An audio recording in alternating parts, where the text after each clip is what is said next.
Qu'est-ce que le myélome multiple? Le myélome multiple est un type de cancer.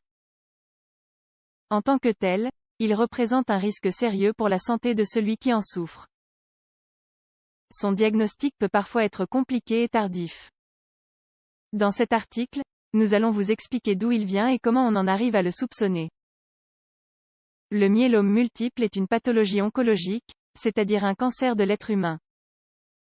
Il naît dans la moelle osseuse, qui est le tissu formant les cellules sanguines qui circuleront ensuite à travers tout l'organisme.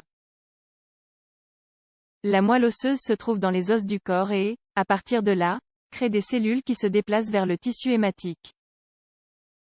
Parmi ces cellules, une variété sont les cellules plasmatiques, qui sont responsables du myélome multiple en se multipliant anormalement et excessivement.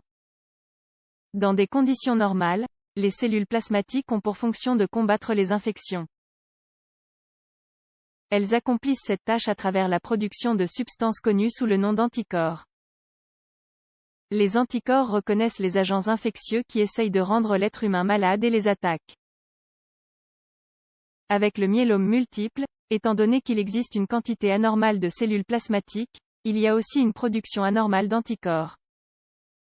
Cela ne génère pas de plus grande défense mais favorise les infections et les complications qui en dérivent. Facteurs de risque du myélome multiple. Comme l'indique la littérature scientifique, il existe une série de facteurs qui font augmenter la possibilité de souffrir de myélome multiple. C'est le cas de âge. Plus l'âge est avancé, plus les possibilités de souffrir de ce cancer sont élevées. Les personnes de plus de 65 ans sont les plus affectées. Antécédents familiaux. Il existe des familles avec une certaine prédisposition pour cette maladie. Ce n'est pas un facteur déterminant, mais le fait d'avoir un parent ou un frère, une sœur avec cette maladie augmente le risque d'en souffrir. Être un homme, le sexe masculin a une plus grande prévalence de ce cancer que les femmes. Être d'origine afro-américaine, les Afro-Américains sont un groupe avec un plus grand risque de présenter un myélome multiple que le reste de la population. Symptômes du cancer. Le diagnostic du myélome multiple est parfois retardé à cause des symptômes non spécifiques. Il s'agit d'une pathologie au cours de laquelle la majorité des signes peuvent être confondus avec d'autres maladies. Si le médecin n'a pas de soupçon clair, ou ne détecte pas quelque chose d'inhabituel avec les méthodes complémentaires, un retard dans le diagnostic est possible. Parmi les symptômes les plus communs, nous avons douleurs osseuses, prioritairement dans les os du tronc du corps, du thorax et du dos.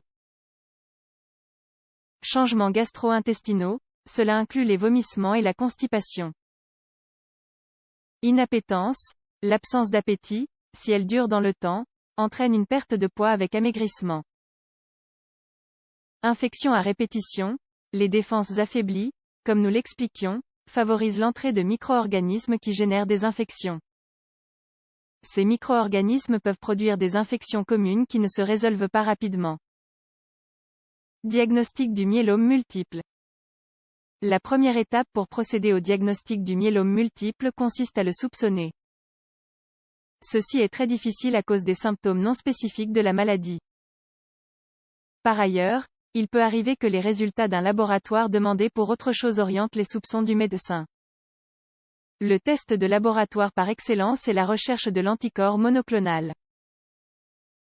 Il s'agit d'une protéine anormale qui porte le nom de protéine M et qui, si elle apparaît, indique un myélome multiple.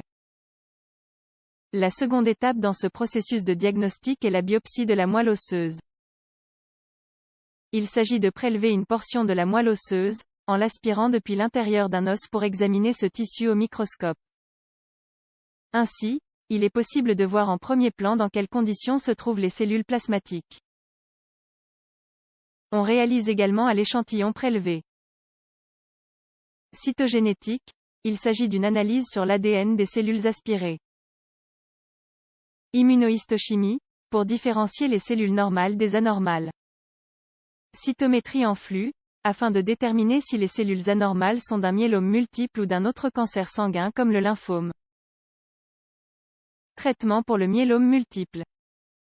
Le traitement du myélome multiple requiert une approche multidisciplinaire au cours de laquelle différents spécialistes interviennent.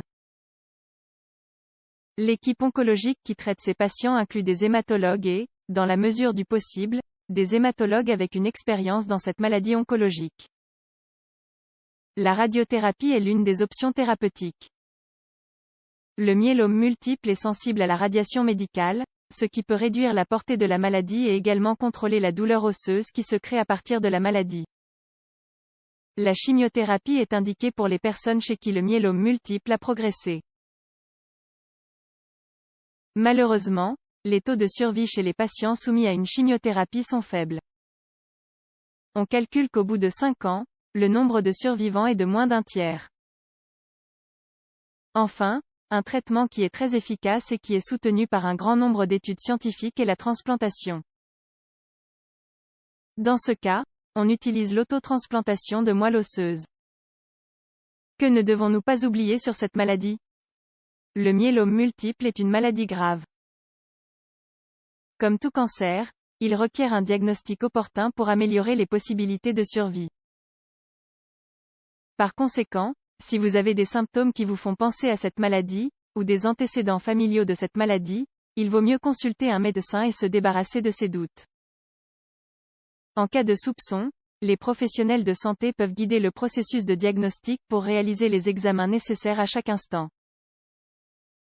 Et si l'on souffre effectivement d'un myélome, il faut appliquer le meilleur traitement disponible, qui est continuellement étudié et révisé.